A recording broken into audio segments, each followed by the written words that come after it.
Maido. Hi there, Japan fans. Today's show, we're going to talk about style and substance.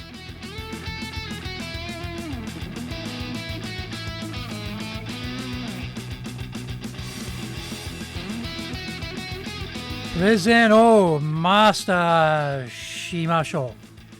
This is the 8th year of the Presentation Japan series podcast, and we are beaming around the world to you from sunny Minato-ku in Tokyo.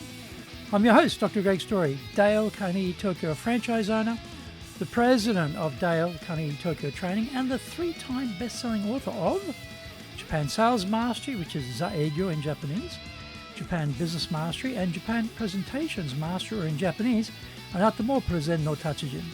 My other books include Stop Wasting Money on Training, which in Japanese is Training de Okane o Muda ni Suru no wa Yamimashou. And my just released new book is Japan Leadership Mastery, and all are available on Amazon. Through this podcast, I want to help you become a better speaker to be 1, clear, 2, confident, 3, persuasive, 4, highly influential with those around you. Don't forget to subscribe and share this podcast with your family, friends, and colleagues. We are not being sponsored by Libsyn, but we value your privacy, which is why we have our podcast hosted by Libsyn. Unlike many other hosting organizations, Libsyn have a strict policy that does not allow access to your private information by anyone. Here is our daily podcast lineup on Apple Podcasts. Mondays, the Cutting Edge Japan Business Show podcast. Tuesday, the Presentations Japan series, and every second Tuesday, the Business Tachijin no Oshie show. Wednesdays, the Sales Japan series. Thursdays, the Leadership Japan series, and every second Thursday, the Business Pro Podcast show. Fridays, the Japan Business Mastery Show podcast, and Saturdays, Japan's top business interviews. Now, this is episode number 405. Today we're talking about all style, no substance when presenting in Japan. It was a big affair. The entire Shinsei Bank retail staff were assembled for a series of updates from the division heads on what each division was doing and where they were going. One of my erstwhile lifelong banker colleague division heads gave his presentation. It was dull, monotone, low energy, and not engaging in the least. Unfortunately for him, it was my turn next. By this time, thanks to my previous work as a senior trade commissioner and Consul-General for Australia, I had been given the opportunity to make hundreds of public speeches, mainly in Japanese, to audiences of all different stripes across Japan.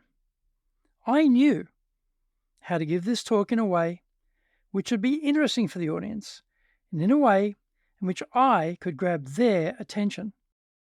My sharp-elbowed colleague instantly recognized that there were light years between his miserable amateur efforts and my seasoned professionalism.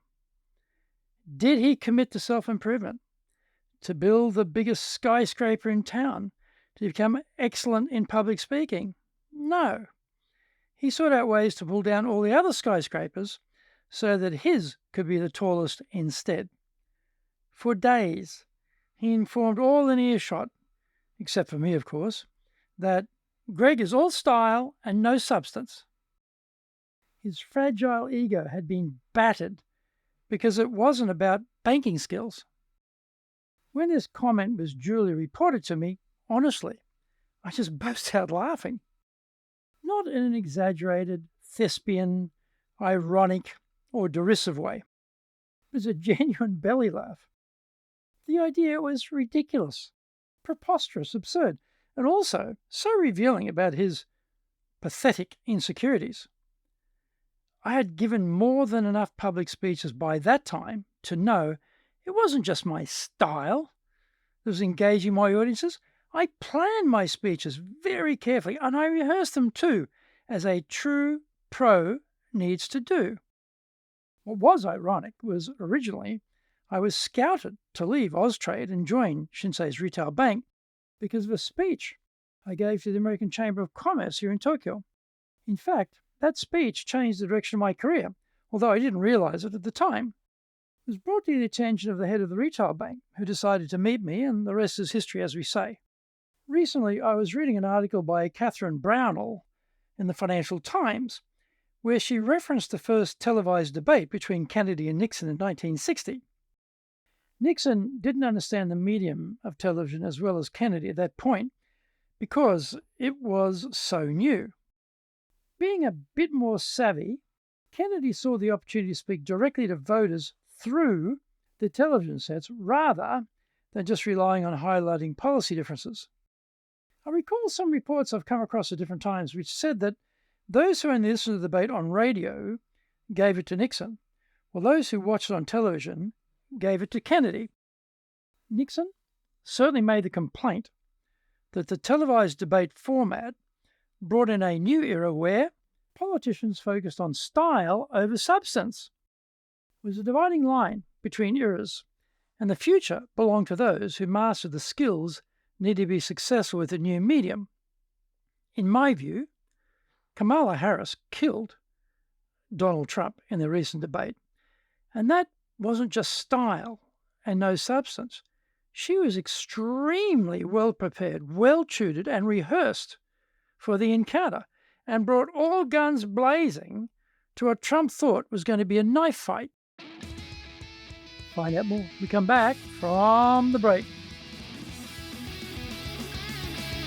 Our show today is brought to you by our public courses, but we also do custom in-house programs. We do them in Japanese, we do them in English, we do them in our super safe classroom, and we do them live online. Our show today is being brought to you by, on the 14th and 15th of October, our High Impact Presentations course. On the 18th, we'll start our 3-day version of the Leadership Training for Managers program. Our website is www.dale-carnegie.co.jp. Email me at greg.story@dalecarnegie.com.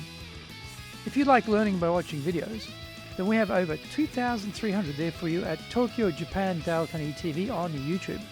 We release 3 shows every week on YouTube. The Cutting Edge Japan Business Show, that's the premier business show on Japan, every Monday Tokyo time. Fridays we have the Japan Business Mastery Show, and on Saturdays we release Japan's top business interviews, where I interview leaders from SMEs right up to the corporate captains of industry on one topic, leading in Japan. Now, every second Thursday we release the Business Pro television show. Don't forget to grab my business best-selling books on Japan on Amazon. Japan Sales Mastery, which is Saegyo in Japanese, Japan Business Mastery, and Japan Presentations Mastery, or in Japanese, Anata mo Presen no Tachijin. My other books include Stop Wasting Money on Training, which in Japanese is Training de Okane o Muri ni suru no wa yamemashou, and my just released new book is Japan Leadership Mastery, and all are available on Amazon. Welcome back. So what about business people presenting here in Tokyo? I recall coaching a Japanese president who forsook the opportunity to do a professional speech because he felt his vendor audience wouldn't be ready for it. He knew what to do, but chose not to do it. That was highly perplexing for me as his coach, but standing out in Japan has never been a popular course of action.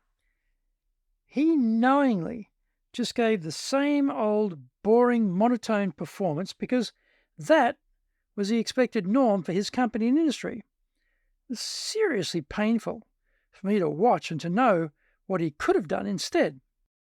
On another occasion, I saw a local business person give a very good performance as he was a skilled presenter. He had the mechanics down. However, when I sat back and thought about what he was actually saying, as opposed to just being mesmerized by how he was saying it, I felt there wasn't much meat in that speech. I wondered whether he was just a smooth-talking charlatan. In the old days, before COVID, I saw Shigeru Ishiba, a Liberal Democratic Party hopeful currently trying to secure the party presidency and thereby become Prime Minister, give a talk as part of a panel discussion. He was sitting there on stage, slumped in his chair, looking totally bored, and his comments were lifeless, monotone, and dull.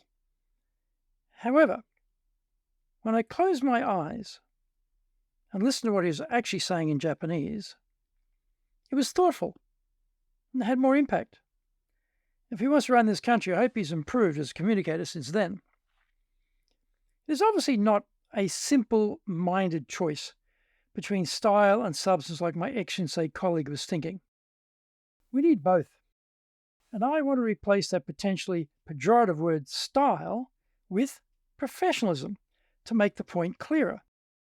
Talking absolute crap fluently is no help, and neither is being valuable but not being heard. The big difference between Harris and Trump, I believe, was in their understanding of the occasion and the preparation for it. This is precisely the same for us in business. We spend all of our time crafting the slide deck and none on really carefully crafting the content and doing the rehearsals, then our talk will not be optimized. Observe any public talks today, and even the good speakers face some people in the crowd who've whipped out their phones and are no longer concentrating on what is being said.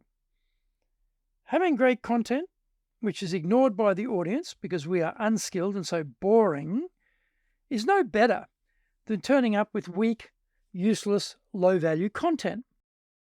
We must be heard, or we will fail to have any impact whatsoever. Let's wrap our numbers up in stories so that people can remember them. Let's work on our professional delivery skills so that we can keep the listeners with us from start to finish. Let's defeat the lure of the mobile phone as the sexy escape alternative to what we are saying. By the way, folks, we'll only get much worse. We have no time to lose to improve our communication capability going forward.